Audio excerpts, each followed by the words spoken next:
Hello friends. एक would cutter था, उसे जॉब की तलाश थी। एक दिन वो एक टिम्बर मर्चेंट से मिला और उसने उसे अपनी प्रॉब्लम बताई। उसकी प्रॉब्लम सुनकर वो टिम्बर मर्चेंट उसे अपने पास जॉब पे रखने के लिए तैयार हो गया।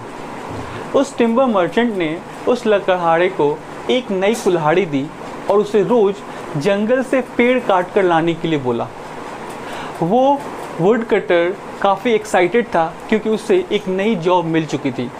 अगले दिन वो वुड कटर सुबह जंगल में लकड़ियाँ काटने के लिए निकल पड़ा।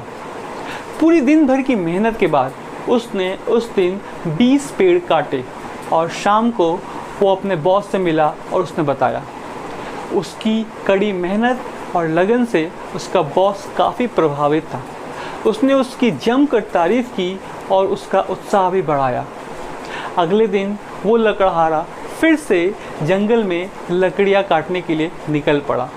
वो काफ़ी मोटिवेटेड और एनकरेज था क्योंकि उसके बॉस ने उसकी काफ़ी तारीफ़ की थी।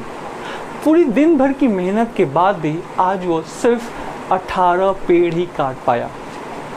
थोड़ा निराश था, फिर भी उसने हिम्मत नहीं हारी और उसने सोचा कि अगले दिन मैं और मेहनत करूँगा और आज से ज़्यादा पेड़ काटूँगा। अगले दिन उसने फिर मेहनत की लेकिन सिर्फ 16 पेड़ ही काट पाया। डे बाय डे उसकी प्रोडक्टिविटी डाउन हो रही थी। उसे कुछ समझ में नहीं आ रहा था। एक दिन वो हताश और निराश अपने बॉस से मिला और उसने बोला कि उसे लगता है कि उसकी स्ट्रेंथ दिन प्रतिदिन कम हो रही है। उसकी पूरी बात सुनकर उस टिम्बर मर्चेंट ने उस लकड़हारे से पूछा कि लास्ट टाइम तुमने अपनी कुल्हाड़ी शार्पन कब की थी? शार्पन? मेरे पास टाइम नहीं है कुल्हाड़ी शार्पन करने का, क्योंकि मैं पेड़ काटने में इतना बिजी रहता हूँ कि मुझे टाइम नहीं मिलता।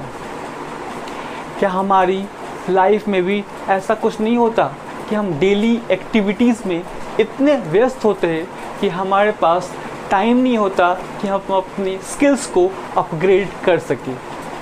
याद रखिएगा, जो कुल्हाड़ी धारदार है वही असरदार है।